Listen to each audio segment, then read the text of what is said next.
Dr. Jeremy Webster and George V. John. We're talking today about what to expect when you're on the Candida cleanse. So when someone's cleansing, because they've got Candida, too much yeast, are there certain negative effects that can happen to them while they're cleansing?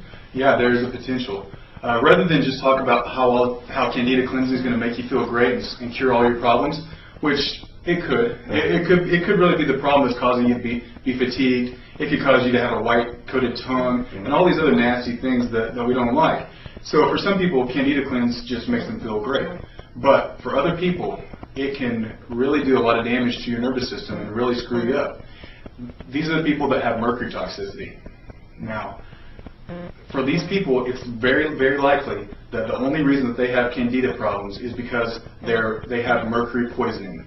So these people might have the silver fillings in their mouth. They might have gotten a lot of vaccinations with thimerosal, which is a mercury-based preservative in the vaccines. And usually in flu shots. Yeah, flu shots. Pretty much every vaccine, unless you specifically say, I don't want mercury in this vaccine.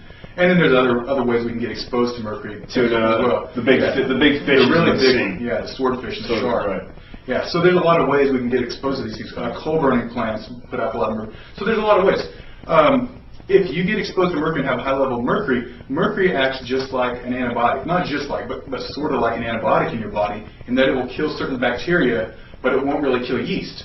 So what you've done when you've got mercury exposure is you've killed the good bacteria in your gut and just made a nice place for that Candida to start overgrowing. Now, mercury and Candida bind together real strongly. So if you've got a lot of mercury in your system and you start killing and wiping out all that Candida, what you've done is you've just released all this mercury into your system, and you can actually poison yourself. In fact, it gets even worse than that. If you use the heavy hitter, the drugs like nystatin, which are Candida-killing drugs, there have actually been people killed from nystatin because of mercury poisoning when they start killing off that yeast.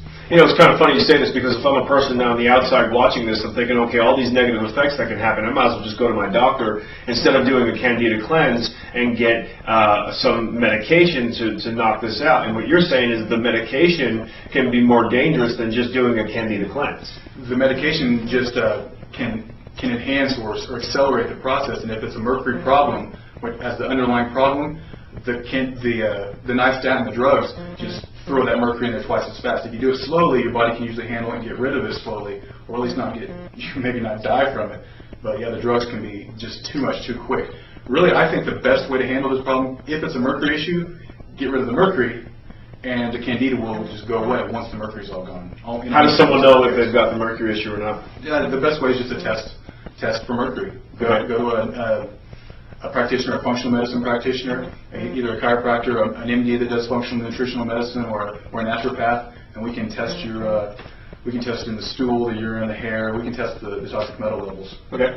Dr. Jeremy Webster on what to expect when you're doing a Candida cleanse.